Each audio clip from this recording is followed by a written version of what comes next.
How are you? I'm good. How are you? Your hair looks fabulous. Oh, thank you. It's very big right now, and I was just editing, and so I had my earmuffs on, and so it Uh-huh. kind of like messed it up, but Yep. it's It's okay. it's the headphone hair. It is. It is the headphone hair. Look at your backdrop. Oh my God, look how I'm so proud of you. I'm so Amy, proud. Sorry, I'm just staring at thank everything. you. Amie Balesky, it is so Yes. damn good to have you here. Welcome to Sick, I Swear. For those of you who don't know who Amy is, I kind of low-key feel bad for you because you're missing so much greatness in your life. You are a psychic medium. Okay, are you rated number one worldwide? Yeah. Yeah. Pop off. Pop off. I know. It's weird. It's weird. It's like sometimes I have to like pat myself on the back, but other times I'm in the realm of like being grateful and not doing that. And so I'm like, yes, we worked very hard and we studied a lot. I started watching your content in, I think it was like 2021. I don't know, all the Hmm. years kind of blend together at a certain point. But I had Yeah. my first general reading with you in 2023. Uh-huh. At that point, I was dealing with a lot of my health stuff, and a lot of the health stuff came up within the reading, and it was like the migraines, the fibro, just overall vibes were low, pain was bad. Yeah. And you're like, do you have Ehlers-Danlos? And I'm like, So random. what the hell is Ehlers-Danlos, Amy? I cannot handle another diagnosis. Like, no. And you're like, well, can you put your thumb to your wrist? And I was like, yeah. Like, can you bend your fingertips back? I'm like, yeah. Like, can you stretch your skin? I'm like, no, yeah, I can. And Yes. you're like, girl, go get checked out for Ehlers-Danlos. And Hmm. so, sure enough, I went into the doctor. I kind of like brought it up to them. I was like, hey, this EDS thing, like, I think I might have it. The doctors go literally, yeah, we already have that in your chart.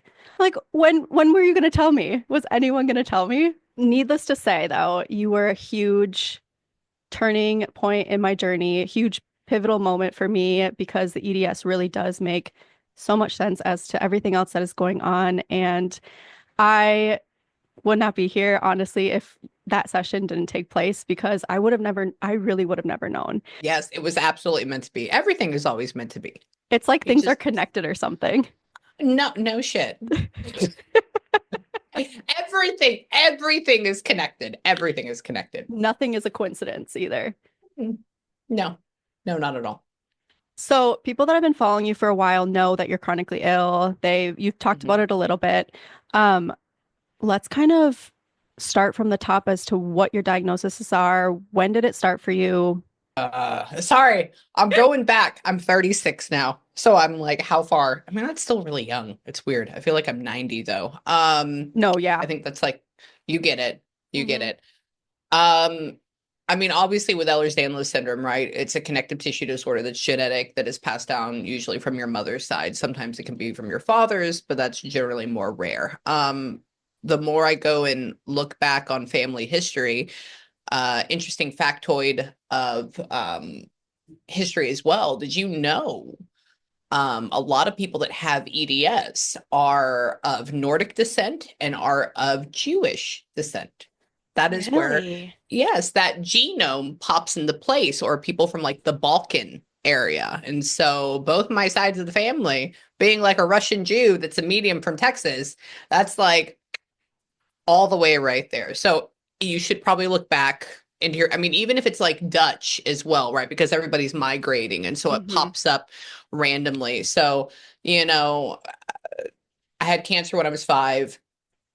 And the more that I research that, I had chemo, I was on oh God, I can't even think about it right now. There's a man that's trying to hop in my head right now. Hold on. Distracting you. I've been, yeah, he is. Well, I have sessions today right after your thing. And so they've been around. I actually have my spirit box on and stuff like this behind me as well. And it was Oh, going off love. right before you got in here. And I was like, I don't know who you are, sir. But so anyway, so if that goes off, that's what's going on. Um, but anyways, as when I got cancer, I was on an experimental type of chemotherapy. And because of this experiment, I ended up doing it for 2 years. So essentially every single day, like intravenous, and then it went down after 6 months to like once a week. And then it went to like once every 2 weeks until finally at the end. They now know because of that chemotherapy that the person only has to take it for 3 weeks and it has the same effect. So oh, I know, but I was part of the group, the experimental, and at that point, I had stage 4 Mhm. Wilms tumor, and so it was like, well, shit, she's gonna die. Like I was on the Make a Wish Foundation, like I went to Disney, and then I didn't die, haha. No shit. But I got a, oh yeah, it was a whole thing. Like I have pictures of it. I was there. I was like, this is it. I didn't know though that I was dying, but anyways, had the chemotherapy. I go back and why are my joints so bendy? Why did all of my abs rip in half? Why is it that my mesentery inside of my abdominal area, my organs fell and decided to come out of my butthole? Like, why did all that happen? And obviously, true, but it's because of Ehlers-Danlos syndrome. But I looked up the type of chemotherapy drugs, and guess what those do? Those create laxicity in the joints and the tendons and the connective tissue as well. So now we have EDS, and now we also have this unable to bring that back because of chemotherapy. So it's like a double whammy, So do you you feel like it know? accelerated like your symptoms of the Yeah. Ehlers-Danlos?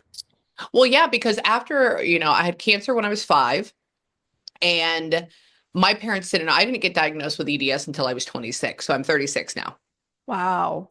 Okay. So growing up, I mean, I have a picture of me. It's somewhere in my bedroom, but I have a picture of me sitting on top of this doghouse that was like an igloo. And when I'm sitting there, my ankles are completely like turned in, grabbing it like monkey feet, like all the way. So like hyperextended as possibly. And so I used to go and climb up trees anyways. And I thought that that was normal. Yeah. You would roll, yeah, you'd roll your ankle and it would just automatically come back. It may pop back out, but it's because you're made with rubber, essentially, right? And so I have pictures of me dislocating my shoulder when I was in middle school. My sister was in cheer and I really wanted to be in jazz and cheer. And so I tried it and my kneecaps would dislocate when I started doing it. And they would send me to the office and they would wrap it. And that was actually my first experience with hydrocodone. I was in like 7th grade, 6th grade, and they gave me this medication. And I remember being like, oh, like I remember just my mom was like, do you want to go to school in the morning? I remember specifically being in 7th grade, being like, my knee doesn't hurt, but I can't get out of bed. Like it was terrible. Anyways, that's just a funny memory, but they didn't know what it was. They would take me to the hospital. They would wrap my joint. They would put me on different types of injections and blockers. And it was essentially in my family. My dad was born in 1935. So it's the silent generation of grit your teeth, bear down, the people that were going through World War II, all that stuff. Like, suck it up, buddy. I don't care if your leg's falling off. You're getting out there and picking up a goddamn shovel. Okay. So he was still caring, but it was like, all right, you didn't die of cancer. So we don't know what the hell this is. And then my mother, because she was also dealing with my dad having terminal cancer when I was in 7th grade, because we thought he was going to die, it was kind of like my sickness or my illness or my little weird tics of like, my jaw dislocating and all that kind of just went on the back burner. Right. Because of everybody else dying around us. And so it was like, oh, if we just go to the doctor and we get a fix, and none of the doctors knew. They were just like, well, it's because she's really tall. Um, Long story short, this is going back a little bit more. When me and my sister were born and we were, 2, 3, you know how they go and they measure you for 100 percentile, 99. We were always in the 120th, 130 percentile. And they actually diagnosed us with acromegalia, morally me. And so acromegalia is essentially gigantism. Yeah, so they did a lot of testing on us to see if my pituitary gland, there was something wrong. And so they diagnosed us with it. And then when I didn't keep growing off the chart, they kind of took it back. Well, now we know that is Marfan syndrome because your head is a lot bigger when you're a kid and your hands are huge. And, most people, their arm span is the same as they are tall. And so mine's about a foot difference. So Essentially, I'm like an alien, right? And so you have arachnodactyly, where your fingers are really, really long, and so it's called spider hands. That's essentially the thing. But then also you have what do you call that? It's where you essentially have mitral valve prolapse. And then you can get POTS with it as well. Every single basketball player that's super tall, that lanky and looks like an alien, they have Marfan syndrome and they die early. Do you have POTS? Oh yeah, absolutely. What is your like whole diagnosis Okay, list? so the whole thing. Okay, so I was officially diagnosed when I was 26, and then I didn't believe that I had it. So I went to another geneticist, and then that geneticist said, "You have the most classic case of classic EDS with all these other things. We want to send you to another one so they can study you." So then they sent me to Cincinnati, Ohio, to like the top research. And so I got a third diagnosis. So altogether, it's classic Ehlers-Danlos syndrome with crossover hypermobile. My mom's side, my grandfather had VEDS, and he died at 52, so the vein one. And so they think that there's a crossover trait to it, but they can't find it. But it's weird because the grandfather has it, like literally, that's what he had. He died at 52, his aorta exploded. Oh, He was skinny as a rail, instantly in the shower. And then from there, I have Marfan syndrome. I have POTS, post-orthostatic tachycardia syndrome. I have syndromyelia. I have Chiari malformation. I have, I don't like to say fibromyalgia because that just goes with Ehlers-Danlos syndrome. That's yeah. just what it is. It's just a cover up for it. Hold on, let me think. Acromegalia, because it makes you huge because I'm 5'11". Hold on. Crohn's, type 3. I had endometriosis stage 4, but all that got removed. Um, Hold on. Diverticulitis. And then what is it when your spine goes scoliosis with a 14% curve? Hold on. Rheumatoid arthritis. And then I know there's more, but I can't remember right now. You got it going on. The whole thing. Yeah, the whole thing. Damn. I mean, I That's knew okay. you had quite a few, but I guess I didn't realize it was Yeah. that many. No, I mean, I don't talk about it. Right, and that's the thing, like we don't really talk about it. That's the whole Well, point of like why I wanted to start this too, because we keep one, it so and I silent. like that. Well, the other thing too, I found, all right, get this. So when I was finding out that I had all this stuff, oh, adhesions, you name it. We can spend a whole episode on adhesions and how much they fucking suck. But when I started figuring out what I had, I wanted to know everything. Just like when I channel, I want to know why. How do I get this? How do I learn this? So think of that same session, but trying to figure out your body, and then nobody else knows what the hell is going on. I found that as I researched more and as I pinpointed it more and as I brought myself around people that had it and only focused on that, I also noticed that my symptoms got a little worse. Now, is it because my symptoms were getting worse or is it because I was noticing them more? I Hmm. like to say it's the latter of the two. So there was a point where I stopped at like 28, 20, well, 29. It's when all of my surgeries stopped. I had 26 of them. They all finalized, like my body was stable. And I said, you know what? I'm just going to do this little thing where I know it's there, but I'm not going to pay attention to it. And ever since then, I mean, things have been degrading on the back end, but I haven't had anything like picking up a load of laundry and my abs rip open and my guts spill out. Like I haven't had anything like that. So I don't know. There is something to be said about putting your attention somewhere and having it bring more emphasis to it as well. I agree with that because there's many Hmm. times where I feel the same way, and Yeah. not to like invalidate what you have going on, but not No. putting the energy into only focusing on your pain, Hmm. acknowledging it, but not focusing on it. Yeah, because I talk to a lot of people, or I did when I was on the different group chats, um, and they would go, "Oh my God, I'm in so much pain." Right? Yes, I get it. How many surgeries have you had? None. Well, where's your pain? Just my elbows and my knees and my back. Well, what are you doing to help it? Nothing. I just lay here all day. Okay. Well, did you know also just laying there and just being sedentary also creates more fluid buildup, which also creates more pressure, which also creates more pain? So there has to be some sort of like happy medium. There you Okay, go. so you said something about how like fibromyalgia is kind of just like EDS, it's like the cover-up word for it. Do you feel Mhm. like a lot of people that do have fibro ultimately have EDS? Mm, idiopathic pain. I don't, that's a loaded question. And it's because not everybody that has fibro has EDS, but a lot of people that have EDS, their doctors don't know what the hell they're talking about. And so they go, oh, you have fibro because they've Mhm. never heard about it before. There are people that you know get fibromyalgia, and they've done studies on how literally your nervous system is just screwed. It's been shocked to death by, it could be sexual abuse, it could be abuse in general, it could be that you got into a car accident a long time ago and it messed with your nervous system. And so now you have this outpouring of pain because remember, your nervous system, it's electricity. You're literally a walking circuit board, right? So it's going boom, boom, boom, boom. And so, but I would probably say 40% of the time it's EDS. When did you realize you had psychic medium abilities?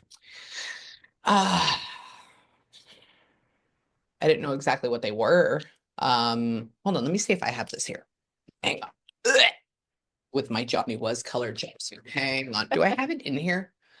I don't have it in here right now. I was going to show you my first book I ever got. So when I was 5, um, I told you I had cancer. That was my first near-death experience because the tumor was the size of a basketball inside of a 5-year-old. Jesus. And yeah, and they went in, they removed it, bleeding on the table, the whole 9 yards, brought me back, blah, blah, blah. When after being in the hospital for a month, came home, and I remember seeing what I can only describe as like a guardian angel. Now I just think it was a very heavenly spirit. And then my mother, who was a hardcore Methodist person, and my dad's Jewish. All right. So we have like an East Texas small town Methodist person. And then we have my Russian Jewish father. Okay. They're not woo woo. They don't play into this. That's not a thing. In fact, it's a little terrifying for them. And my mom talks about, she was like, Amie, I always did the church thing. She says, but I didn't believe that there was anything else out there until I saw this random blonde-headed girl floating in the corner of your room. And you talked about seeing her as well. And she said, I only saw her once. Right. And it Stop. was, yeah, it was this is like a glowing orb, essentially. And it was a girl. And she had this long, flowy blonde hair, but definitely see-through, like sparkly see-through, you name it, with like a little bluish green turquoise dress looking thing. But it was almost like she was in water, like that type of and she was kind of in the corner of the room. Um, and she went away. And then after that, I started seeing and experiencing things, right? So I remember being a weird kid, and you know how when you were a kid, well, I don't know if it was you, but back when I was a kid, because I was born in 88, we didn't really look at calendars, we didn't look at the weather, we went to school and it was like Christmas maybe, I don't know when, but I remember going outside and standing in my backyard and being like, it's about to be winter.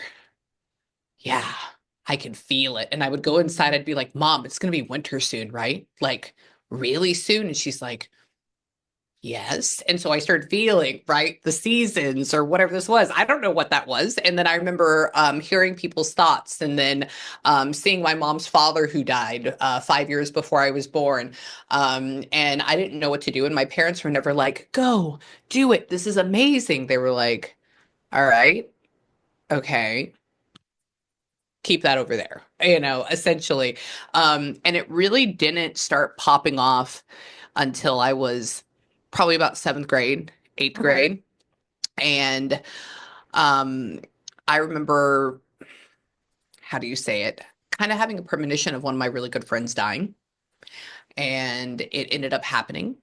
And I freaked out, like had an actual panic attack type of thing. And I remember going up to my mom and I was shaking and I was like, oh, why did I see this? Why did this happen? Like, I remember the feeling of that. And she's like, I don't know. And I'm like, ah. And so from there, I never wanted to feel that out of control again. And so I started writing everything down. like what I was Mhm. seeing, what I was feeling, what I was hearing, how was this all connected? And then from there, got into high school.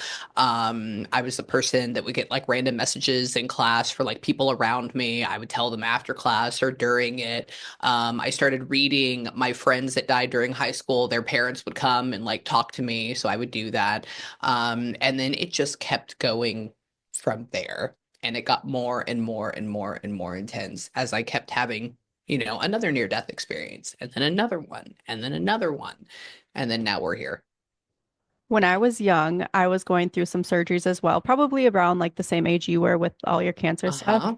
And Yeah. I had I talked about it all the time to my parents. My parents were like, "What the fuck? Like, what are you talking about?" But I would see a girl, Hmm. I got her name. Her name was Angela. She was in red and blue jeans, and she would just come visit me and hang out with me. And so that reminds me of your story. And so do Hmm. you feel like, because that was like my start of like my surgeries and getting sick, Uh-huh. and Uh-huh. do you feel like chronic illness played a big role in your abilities? Oh God, yeah. If Yeah. I was a chronically ill, I would be like LeBron James. I would be swinging and banging. I would You'd be probably be slinging those like balls. I would be a terrible person. Okay? I wouldn't be. But no, I would be off. I don't know, being like a champion volleyball player or something, or basketball player. Like it, and because of my chronic illness, it's made me sit down and feel and go within and not feel sorry for myself. And then also be able to sit there and see that I create everything. And even though I have this disease, I can create my life however I want. And it's done it so far. And I'm very happy about it. It's It doesn't matter. powerful. It is. It is. It is from going from, not being able to pee by yourself and cathing 6 years ago and being in a wheelchair. I actually got out of a speeding ticket because I told them I had to pee and I couldn't do it without cathing. And I like held it up. I was like, I really gotta pee. That's why I was speeding. And he's like, okay, go. And I'm like, thank you. My wheelchair's in the He's like, back.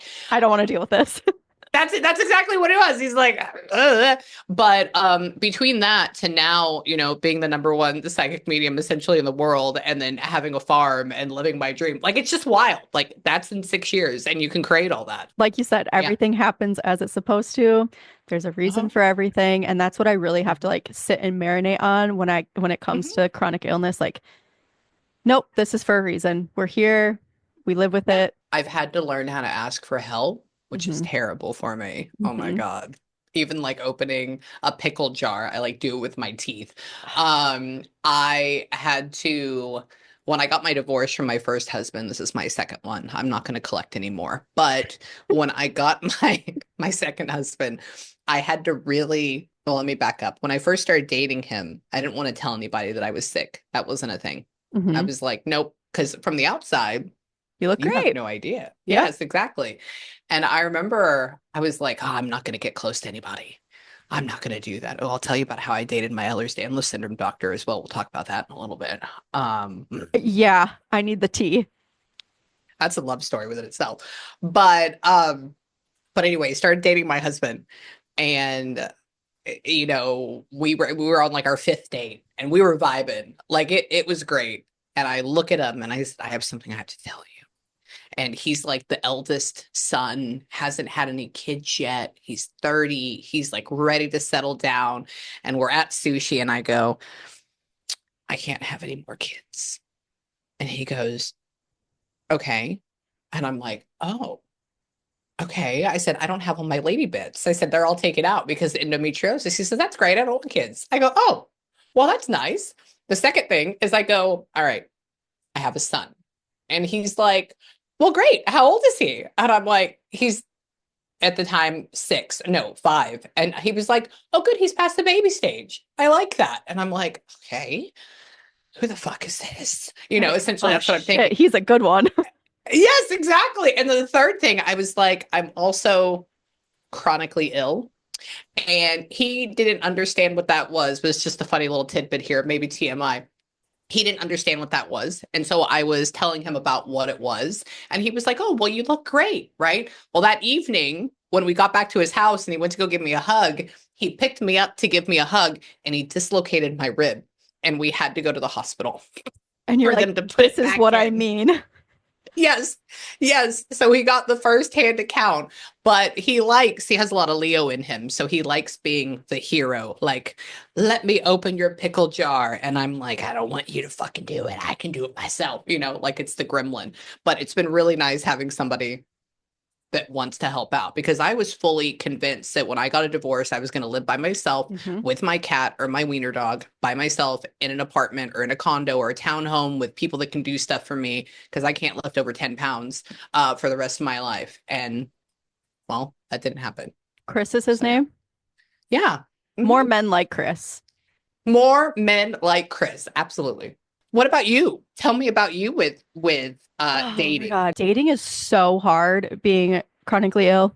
I mean, I know you get it, but I was with somebody for 6 years. That's like when I started getting like right. Ehlers-Danlos is genetic. A lot of Yeah. this shit is genetic, but like when I really Yeah. started getting the symptoms and really noticing Yeah. it, he could not hang. He could not No. hang. And so he got the boot for a lot of other reasons too. And then I did find somebody who was really okay with it, really open to it. Yeah. Just wasn't, I just knew it wasn't right.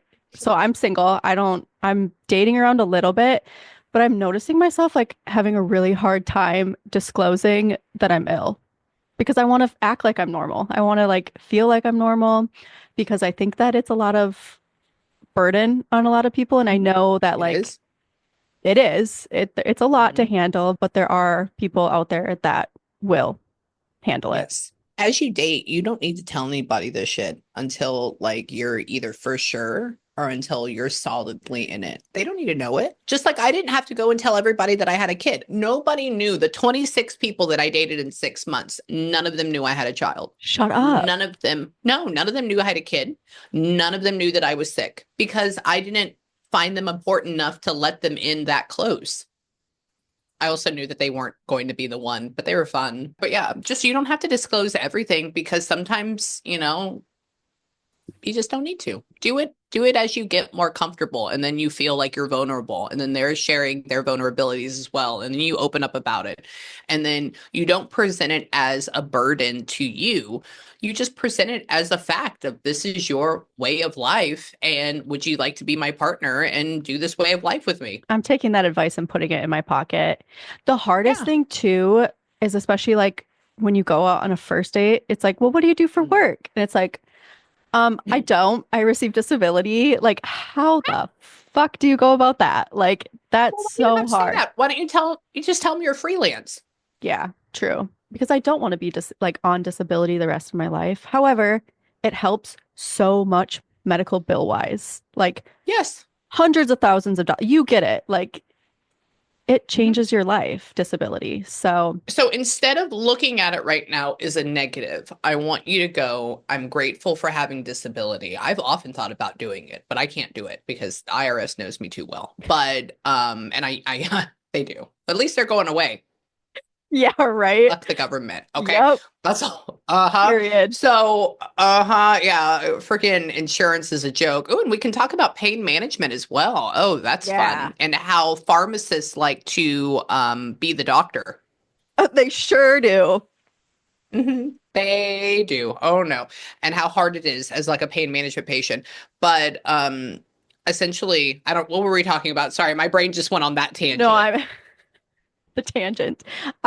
We were talking about looking at it as a positive of being on Oh yeah, disability. yeah, yeah, yeah. Yeah. So disability. So you need to look at it, be like, I'm so grateful I have disability. Right? I'm so grateful I'm allowed to be able to do this and take time for my body and explore different avenues. I'm so happy I'm able to sit here and do this podcast. It is going to be successful. I can feel it. It's there. And don't just say it, but just like feel it. And then Hmm. what you're doing is you're putting those vibrations out there. You're putting that out there and it will end up coming back. The only thing, and that I guess that leads in the manifestation, but the whole thing is like people will go, oh, well, if I want something, why doesn't it happen right away? Well, because in this universe, there's time. You have to be patient, but you also have to feel it. like actually feel it. Whereas somebody says, you know, oh, I want a new Louis Vuitton this week. Well, there's not a lot of feeling behind it. There's not a lot of want or desire or that. It's just something very topical. But like where you're coming from, it's a pull. And so therefore, if you keep yourself high, vibration, not, I mean, you can't do the other thing as well. It doesn't matter. Right. But if you keep putting that out there, it will end up coming back in time. So just wait.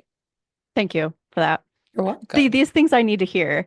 Also, Mhm. on that note, this is like kind of a separate question, but so when you Yeah. manifest, you have like you're putting yourself in the position to gain what you want. What is the Yeah. difference between like manifesting and then having like an expectation that it will come true? Like, how do you balance Same the thing. expectation versus manifesting? Okay, so I don't like the term. I mean, I get the term of expectation, but expectation can happen in ego as well. Like I'm expecting this person to only act in this way so it will benefit me and not the other person, right? Right. That's almost like in an ego. Remember, whatever you want and whatever you desire, the reason why you're wanting it and desiring it is because it exists on some level of reality. Okay? Like we are little radio towers, essentially. Everything is vibration, everything is energy, everything is frequency. And so, whatever thought, feeling, emotion, whatever that is that pops in your brain, it's because that version of you exists somewhere. And Mhm. so now you have to figure out what tune or what vibration that's on. And then from there, you keep pulling that towards you. Essentially, you're playing that note and gradually that ends up pulling in. So, expectation, take expectation away. I would say change expectation to allowing because expectation breeds blocking. I expect this to happen. But instead of just being like this will happen. You feel Yeah, the difference? the expectation is an egotistical Mm-hmm. thing where manifestation Mm-hmm. is like high vibe. Yeah. Well, I don't even and vibration. So what do we mean by vibration? So if you take feelings, right? So if you take mad, fear, anger, hate, that feels low, that feels dark, that feels heavy. I mean, if you just think about it, like make yourself feel fear for a second, it contracts. Whereas if you think about gratitude, or if you think about love, or you think about happiness is a fleeting thing. We don't need to say happy. Happy is just a moment. But if you talk about gratitude, then what you do is you have this expansion, this and so you don't have to live every day in that state, right? But you just don't want to go below neutral, right? And you can get pissed. Like if somebody stole from me, you know, I'd be pissed at them, but then I would Yeah. be like, you know what? God's going to fuck you up later on. It's fine. I'll see you later. And then I'm going to let it go. And then I may take him to court, but I'm not going to like sit there and focus and stew on it and give my energy to that and bring myself down because of it. I just expect that something will happen from it. And that's on karma, baby.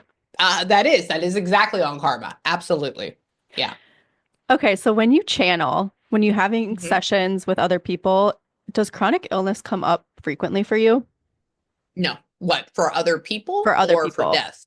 No. So it's not a Yeah. frequent thing where you have to like figure out how to disclose Mm-mm. some bad Mm-mm. shit. No. Well, I mean, even there, cancer comes up. Um, Heart attacks come up, aneurysms come up.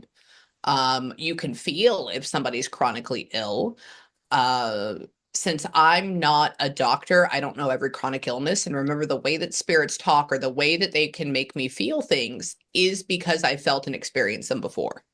So I have never dealt with Lyme disease, right? But I know it comes from a tick. So if they wanted to talk about somebody maybe having Lyme disease, they would show me a tick, but I don't exactly know how that feels. Whereas I know exactly how Ehlers-Danlos syndrome feels. So when I'm feeling you, your vibration matches mine. We're in like harmony. And so therefore, when I go, okay, she's sick. Is that what's going on? There's this ding, like like a Mhm. harmony feeling. And that's why I was like, do you have Ehlers-Danlos syndrome?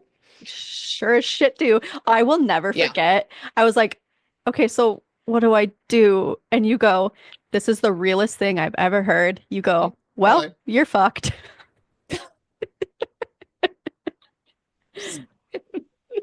And you couldn't have said it better. No, no. I mean, I was so tired for such a long time of people being, I'm so sorry. Yes.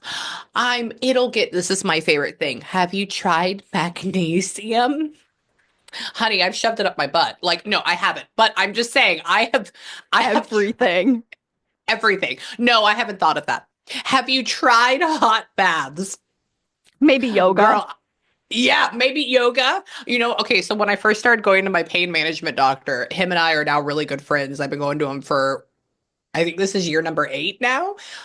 We're on speed dial for one another. So if something goes awry, I just text him like, just wait. It gets good. Just wait. Okay. I'll teach you about that. But I remember this was probably like our third or fourth visit. He didn't know what I did yet.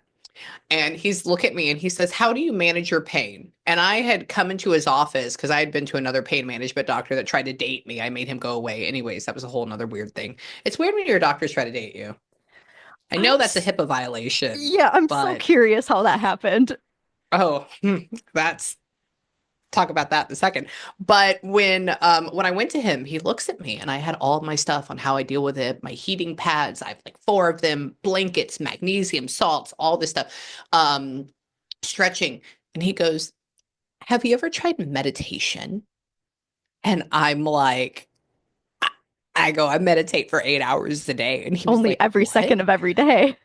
That's what I told him. And so I told him, and he was like, what do you do? And then that next time I ended up seeing him, I actually have a video on it on my TikTok. The next time I ended up seeing him, I didn't realize this, but his mom had died. And his mom came to me in a dream, not in a dream, but in a vision. It was right before I went into sessions. And she says, tell my son that his little girl is going to be so amazing. And I'm like, I don't know how to tell this guy because he's Vietnamese and he's about 5 years older than me. And so I went to my next appointment and I go, is your mom gone? And he's like, yeah, why? And I said, are you having a little girl? And he was like, whoa, how do you know that? And I'm like, your mom talked about it? And he's like, you're freaking me out. Like literally. And after that, he believed it. And so now, yeah. Some woo-woo witch girl is coming at me. Uh-huh. Yeah, but now we're best friends. And so if I call the office, this is what they say. They go, oh, the celebrity is calling. Oh Like my that's what they all God. say. Yeah. And I'm like, no, y'all. But that just wait, because for so long going to the doctor, instead of you being looked at like a patient, you were looked at like you were crazy or a criminal. Yep. Yep. Like, why do you need meds? You're 26. You're fine, right? Why do you need Percocet? Oh, don't you take a Motrin? Oh, wait, your liver's shutting down because you've taken so much Tylenol. Oh man, really? You are like Perhaps I serious? feel like shit. Yeah, exactly. I know. I Yeah, know. you get it.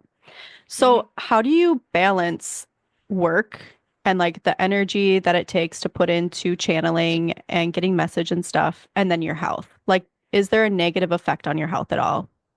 Absolutely. I feel absolutely dead today. Yeah, And yesterday. Yesterday's pain was so bad. I made a video on it on I saw TikTok. your And video. yeah, I don't make videos on it. And I think it was the barometric pressure because it was raining really bad. It was so bad that I considered I actually made that video in the parking lot of a hospital because my husband had to go in and get blood work done. And when he came back out, I was considering being like, I need to go to the emergency room because it was getting high. And then my brain, this is where it gets sad. And then my brain said, well, I've never been to this hospital before. Nobody in this tiny ass little town knows what my illness is. And if I go in there, they're going to either label me as drug seeking or they're going to tell me I'm perfectly fine because they have none of my hospital records. Oh, I feel that so hard. And I'm sure everybody else that deals with chronic illness does too, because that's so real. Yeah, I know. And so I said, you know what? I'm going to go home and I'm going to lay down for 15 minutes. And I did. Um, and I got up, I took my meds, I take things slow, and then I continue on. And then on the weekend, I crash. I Mhm. like am on my couch 24/7 with my heating pad for one day, all day, all day, all day, Rotting. all day. Yeah, rotting, exactly. And then Sunday, normally I'll get up. and it'll be a slow morning, and then I'll go out and I'll do some sort of investigation because I love doing that. And so I'll go to a cemetery and I'll like, play all day or whatever it is, and it makes my soul happy, and then I come back and I do it all over again. But the only time I don't have any pain is when I'm channeling. And so it takes a lot of energy because my brain is mentally exhausted at the end. But the only time I don't have any pain is when I'm channeling. So in a sense, it rejuvenates you.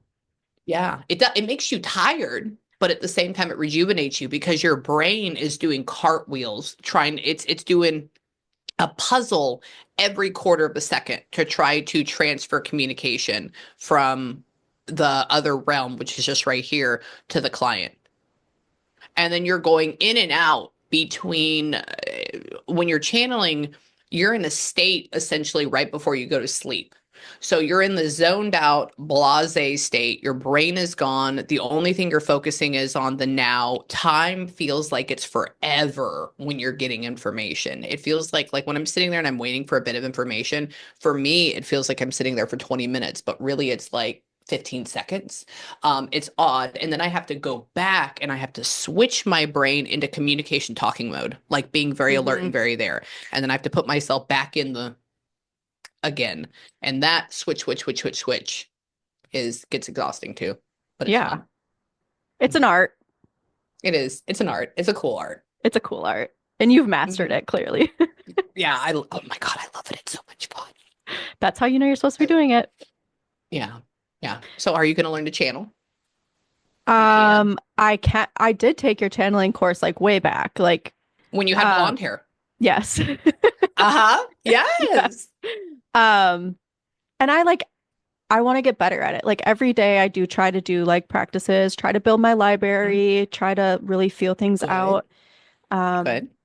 But yeah, I've always just felt connected since a very young age. And I think that being spiritual and being connected to the other side really does help with my personal health as well, because as much as I do feel like confused and lost and like what the fuck all the time, it does ground me a little bit, and I'm able to feel things in a different way, a different perspective. So yeah, remember, you are exactly where you're supposed to be right now. Everybody on here that listens to this, you're exactly where you're supposed to be right now. There you go. Yep. There's a calm in that. There is. Okay, so going into that then, so if somebody is feeling spiritually disconnected because of their health struggles, what's a way they can reconnect? How do you feel like they can reconnect better to spirituality? So it's going to be weird, but I don't even like taking spirituality and separating it. We think like it's a thing that we put on the shelf, but it's just you. It's just what you are. I mean, that's it. So when you reconnect, first off, you have to be aware that you're already connected by the thought of saying you have to reconnect, therefore you're blocking yourself from connection. So you say, I am connected. Remember, your thoughts, your feelings, your emotions, they're all vibration, right? And so normally, first, a thought is manifested, and then words are manifested from thought, and then an action is manifested from words or physical activity. Usually it goes in that pattern. So it starts from the beginning as a thought. So therefore you say, I am connected. And then you believe that, but you do it in your head. You do it as a feeling. And then from there, you take time to be grateful for where you're at and what's going on. You don't have to be happy that your leg's falling out. You don't have to be happy that, I don't know, that you had pelvic organ prolapse. You don't have to be happy that your husband's an asshole because he doesn't understand that you have a chronic illness. But I want you to be aware that it is amazing to be alive in this moment, and you yourself chose this experience. Now, why? I don't have any idea. That's up to you and God. But essentially, you have to sit there and realize that you're here for some purpose, that you put yourself in it. And you just sit with that and you sit with that gratitude. And then from there, you change your thought process. If you have a great doctor, be grateful about having a great doctor. If you can't find one, I want you to get up or at least think and be like, you know what, I'm going to find one. It doesn't mean you have to go find one right now, but as soon as you start putting that thought process forward, things start moving, things start shifting. And so then from there, after you start changing that thought process, it goes into words, it goes into actions or manifestation, then you can start to reap the benefits of what which you sowed, and then you can find more gratitude in it. And there now you realize that you are connected to everything and all, and you're a creator of your own universe. And then from there, you feel like you're even more connected, and it just continues and continues and continues. I hope that makes sense. 100%. Okay. That was Just words of wisdom, yeah. slinging Yeah. it. Slinging it, swinging and banging. But yeah, you just have to, I don't want to say pick yourself up. I mean, you're already picked up. You just have to realize it. We need to get out of the low. Practice. Oh, that's the other thing. If you're having an issue, people on the internet like to fling positivity like it's, I don't know, going out of style. And that's really hard for people, going from low, I'm sick, I'm terrible, I'm sad, to go from, oh my God, the world is great and sunshine and lollipops. So I urge you to practice going to neutral. So just being like, instead of being like, oh my God, the world is horrible, you say the world is the world. Instead of saying, I feel terrible today, you go, it is what it is. Okay. And then from there, once you make it there, oh, my husband's bad. Well, he's not the best, but whatever right now. Kind of like getting into that area. You're just not caring. And then from there, then you can practice moving up a little bit more, but then you'll start to see a shift. Reframing and grounding. And Mm-hmm. one thing that I always remind myself too is of like, I chose this timeline. Like, I chose Yes. to be here now. And sometimes I'm like, that's a hot take. Like, that's a hot take that I chose this. But I did. It's cool. I It's, know. yeah. And so I think that really centers me too, like that thought of like, no, I'm supposed to be here. I'm supposed to be Mm-hmm. experiencing everything that I'm experiencing, chronically ill Yes. or not. Exactly. Ooh, the orbs they're seeing, like the energy orbs, you know what I'm Yes. talking about? Yes. Okay. So I was contemplating something this morning because that's where my brain goes. I don't watch the news. I don't do anything. But I was sitting there. I was eating breakfast with my husband. It was like 8:30 this morning. And I go, honey, he goes, what? I go, you know how they're the orbs in the sky and people can connect with them. And some people say they're aliens. Some people say they're angels. We don't know exactly what they are, but clearly they can connect telepathically. Mhm. And there is an article on Newsweek that literally people are like, I've connected with this. It just came out. It's a huge thing. When I channel, spirits show up here in this reality as orbs, as physical balls of light. And I've caught them on my sessions. I have videos of Mhm. orbs.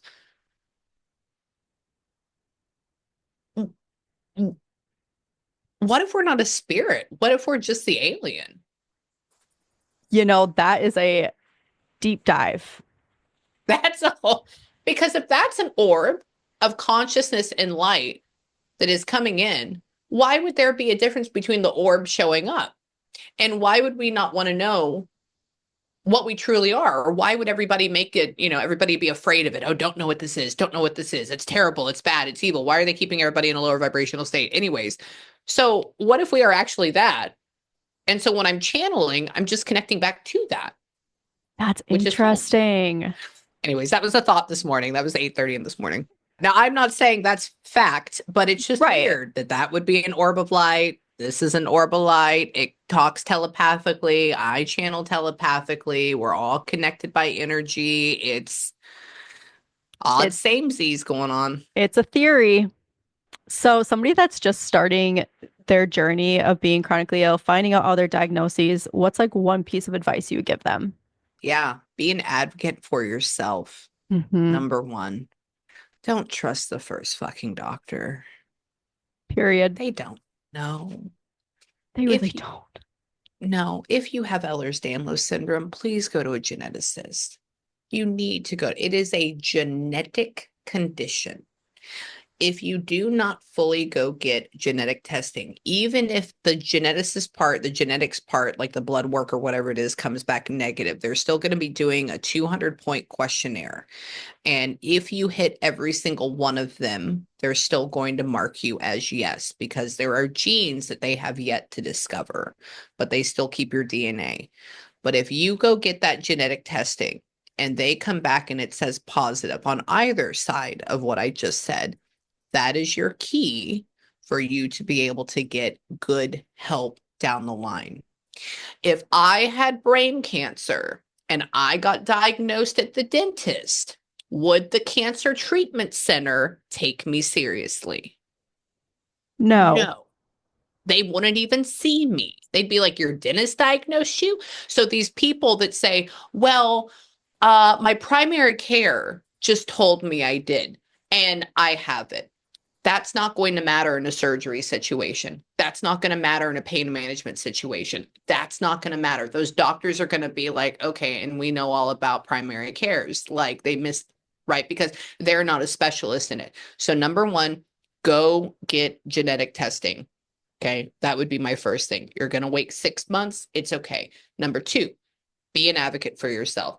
Get a notebook, write everything down that you're experiencing it. Compare it to what Ehlers-Danlos syndrome is. Mark the similarities. Talk to your family if you can. Get the family history. Does your mom have stretchy skin? What's going on? Has somebody's teeth fallen out? Write that down as well. Make a chart of your body, or get a cutout, a black and white cutout of what your human body looks like, and draw on there where your pain is. Like I did mine in color. So I had like in the middle, it was red, and then it went to orange and yellow and then blue where it's like no pain. And I did that all over my body. And so that way they could visually see it instead of me going into a doctor and being like, I hurt. Well, where? Right here. And so now I'm like, look, motherfucker, this is where it's at. This is where it's at. Do you see this? This is when it does this, right? So I had a chart of it. Remember, doctors are very logical, so you have to present it as such. Okay. They're not on the emotional scale. They're on the logic scale. They So need data. yes, they need data. So the more data you can bring, please do that. After that, if you go to a doctor and they tell you nothing's wrong, but clearly you're in a wheelchair, you can't pee, you're passing out because your pressure in your brain gets too high, and they go, oh, you're fine, go to another doctor. Who cares? Mm-hmm.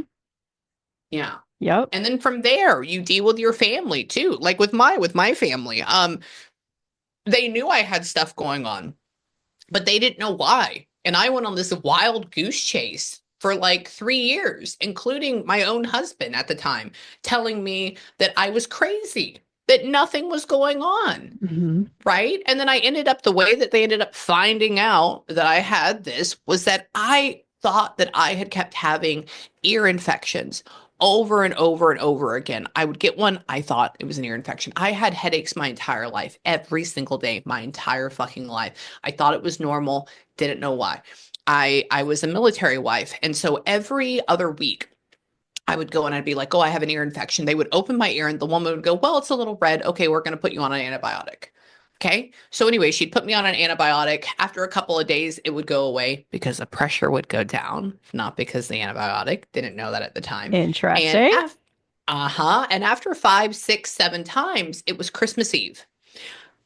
And my ears and my brain were hurting so bad. It was all here and it was burning. And I told my ex-husband, I said, I have to go to the ER. Everything's going to be closed. I can't have this pain. I can't have this ear infection for Christmas. So he took me there. He dropped me off. He went home because he wanted to stay with me because he's like, oh, she's just being crazy again.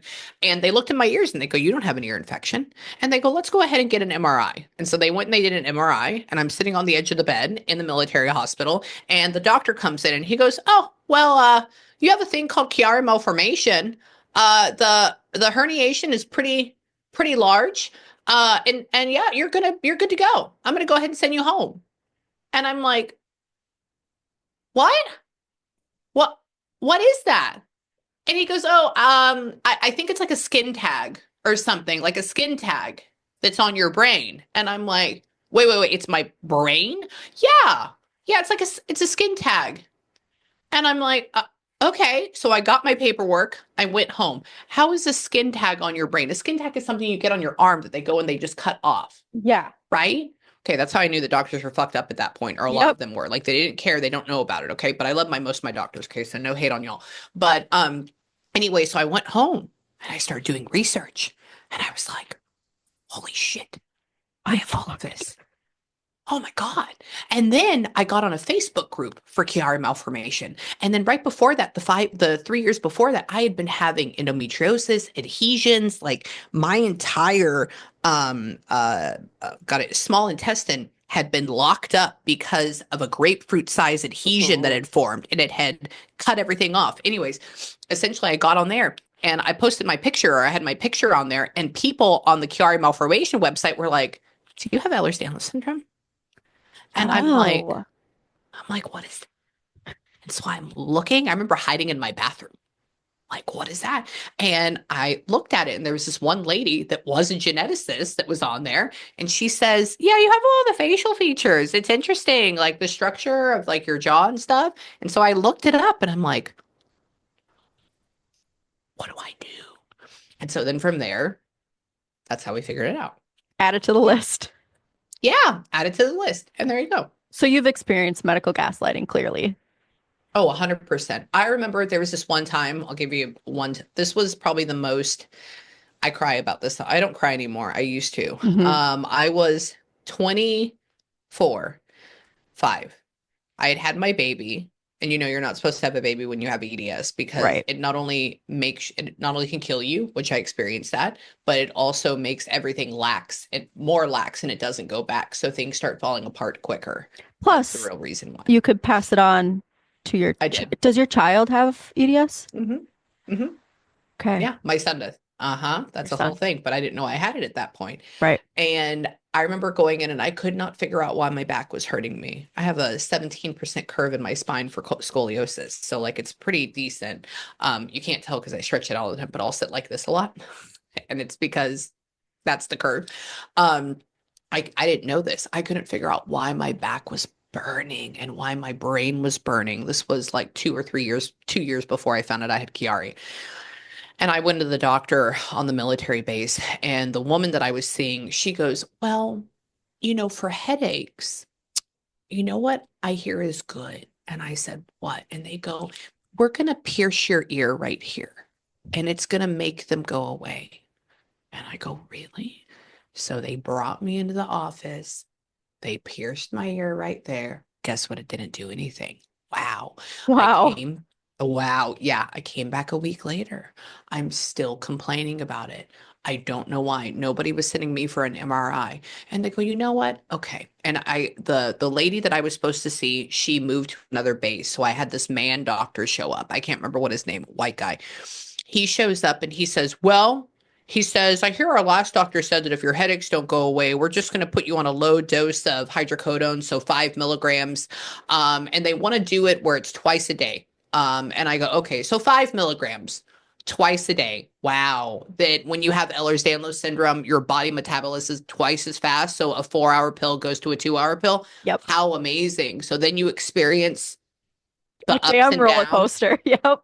Yes, exactly. And so, anyways, he would go and he would give me enough for 2 weeks, and he would randomly call me in, and he would make me stand next to his desk and pour my pills out, and he would count them in front of me.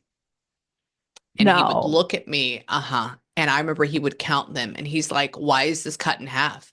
I go, because 1.5 I said, for some reason it doesn't work. So I take 2.5, 2.5, 2.5, 2.5. Oh, and he'd add them up and he'd be like, I'm glad you're not overtaking them. I was mortified. That I just had, goes to show that they just think you're pill seeking, yes, yeah, which yeah, is infuriating. it was infuriating. absolutely infuriating.